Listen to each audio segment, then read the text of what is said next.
Side സ്റ്റാൻഡൊക്കെ തട്ടിയതിന് ശേഷം key on ചെയ്യുക. അതിന് ശേഷം ഇതാണ് ഇതിൻ്റെ ഇഗ്നീഷൻസ്.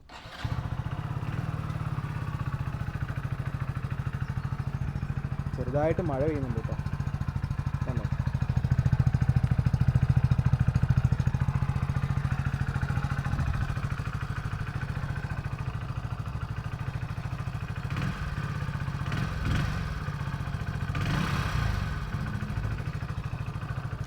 നമ്മൾ റെവ് ചെയ്യുമ്പോൾ അങ്ങനെ ഓവറായിട്ട് എപ്പോഴും ത്രോട്ടിൽ കൊടുത്ത് റെവ് ചെയ്യരുത്.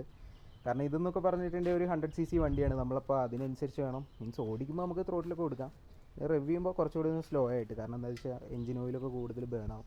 അപ്പോൾ അതുകൊണ്ട് ഞാൻ ഓവർ റെവ് ചെയ്യുന്നില്ല. പക്ഷേ അതിൻ്റെ സൗണ്ട് നിങ്ങൾ കേട്ടല്ലോ. അപ്പോൾ നമുക്ക് അടുത്ത വണ്ടീൻ്റെ സൗണ്ട് ടെസ്റ്റ് ചെയ്ത് നോക്കാം. ഓക്കെ, ഇതൊക്കെ ന്യൂട്രലായിട്ടിരിക്കുകയാണല്ലോ.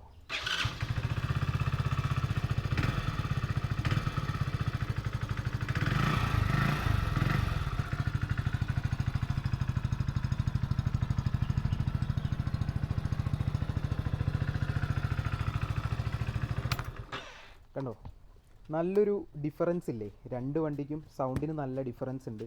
അതുപോലെ തന്നെ ഈ വണ്ടി എന്ന് പറയുന്നത് ഇത് ഡെയിലി യൂസ് ഇല്ലാത്തൊരു വണ്ടിയാണ്. അതുപോലെ തന്നെ കുറച്ചുകൂടെ പെർഫോമൻസ് കുറച്ചുകൂടി ഒന്ന് ക്ലീൻ ആയിട്ട് തോന്നുന്നുണ്ട്, കാരണം സർവീസും കാര്യങ്ങളൊക്കെ ഇതായതുകൊണ്ട്. ഇത് ഡെയിലി യൂസ് ആണെങ്കിലും സ്പ്ലെൻഡർ എങ്ങനെ പോയി കഴിഞ്ഞാലും പക്കാ റിലയബിളാണ്, ഉള്ള കാര്യം പറയാമല്ലോ. നല്ല വണ്ടിയാണ് കേട്ടോ. അപ്പോൾ നിങ്ങൾക്ക് ഇപ്പോൾ ഒരു കമ്മ്യൂട്ടർ ബൈക്കൊക്കെ എടുക്കണം, നിങ്ങൾക്ക് ഇപ്പോൾ EV സ്കൂട്ടേഴ്സ് അങ്ങനെ കാര്യങ്ങളൊന്നും അല്ലാതെ ജസ്റ്റ് ഒരു കമ്മ്യൂട്ടർ പെട്രോൾ വണ്ടി എടുക്കണമെങ്കിൽ ഏറ്റവും കൂടുതൽ മൈലേജും തരുന്ന നല്ലൊരു ബെസ്റ്റ് ഓപ്ഷനാണ് സ്പ്ലെൻഡർ കേട്ടോ. അപ്പോൾ ഓക്കെ ഗൈസ്, ഇത്രയൊക്കെ തന്നെയുള്ളൂ വീഡിയോ ഇഷ്ടപ്പെട്ടിട്ടുണ്ടെങ്കിൽ സബ്സ്ക്രൈബ് ചെയ്യുക, ബാക്കി കാര്യങ്ങളൊക്കെ ചെയ്യുക.